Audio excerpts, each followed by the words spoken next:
Today we descend into the dark and fascinating mystery of a man who defied fate, history, and perhaps even death itself.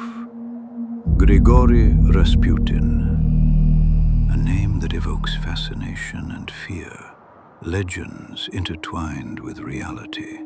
But who was this enigmatic Russian black monk truly?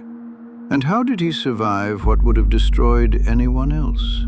Rasputin was born in 1869 in a remote village of Siberia called Pokrovskoye, a harsh, isolated place where superstition lived side by side with faith.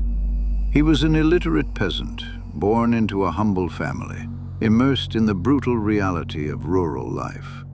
And yet, from a young age, those who met him sensed something unusual. His gaze was striking, not threatening, but piercing, as if he were not only observing people, but what they hid deep inside themselves. It is said that, as a boy, Rasputin spent entire days in prayer and meditation in the forests, as if searching for a deeper connection with what cannot be seen. Was it merely suggestion, or the first sign of a man out of the ordinary? Rasputin did not command, he did not impose, he influenced. When he spoke, people grew calm. When he remained silent, they felt watched. Powerful men, high society women, religious figures, and politicians all seemed to yield to his presence. Today we would speak of extreme charisma, of psychological suggestion.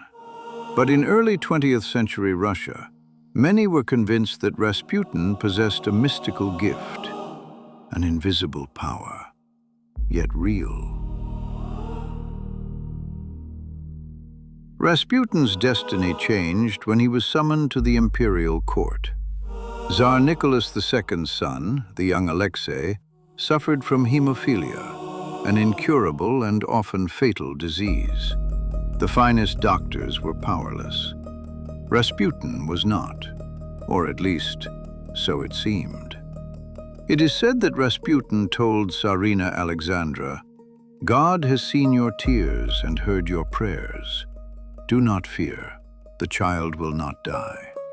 Words that strengthened his reputation as a man able to touch what science could not explain. When Rasputin prayed beside the boy, the crises eased. The pain diminished. The bleeding stopped. A miracle? A coincidence? Or a powerful psychological effect capable of influencing the body? Whatever the explanation, Rasputin soon became indispensable to the imperial family. From that moment on, Rasputin entered the heart and the power of the Romanov family. Above all, the heart of Tsarina Alexandra.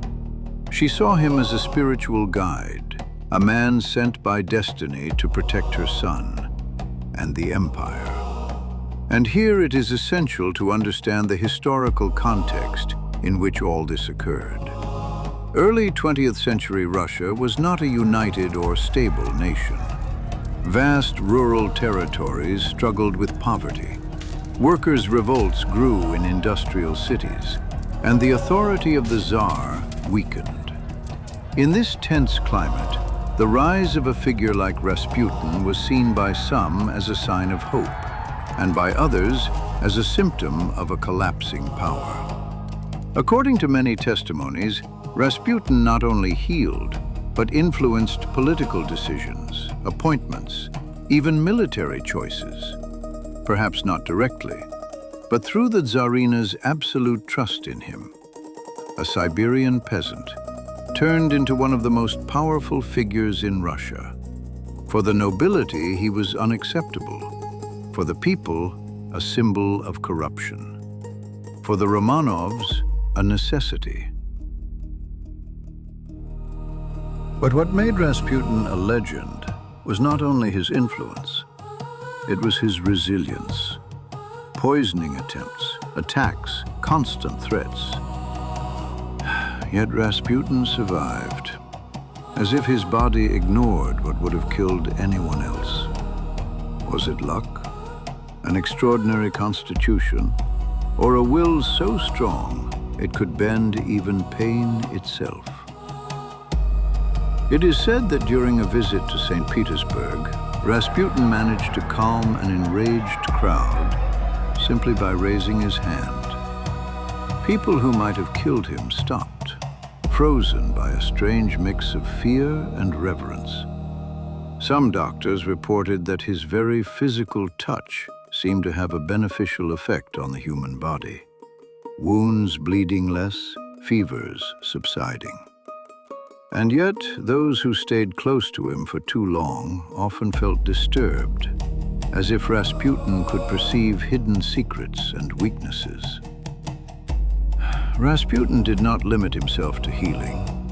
He was also known for his predictions, sometimes cryptic, sometimes unsettling. It is said that he warned the Tsar, "Do not let Papa plan the war. It will be the end of Russia and all of us. We shall be destroyed to the last man."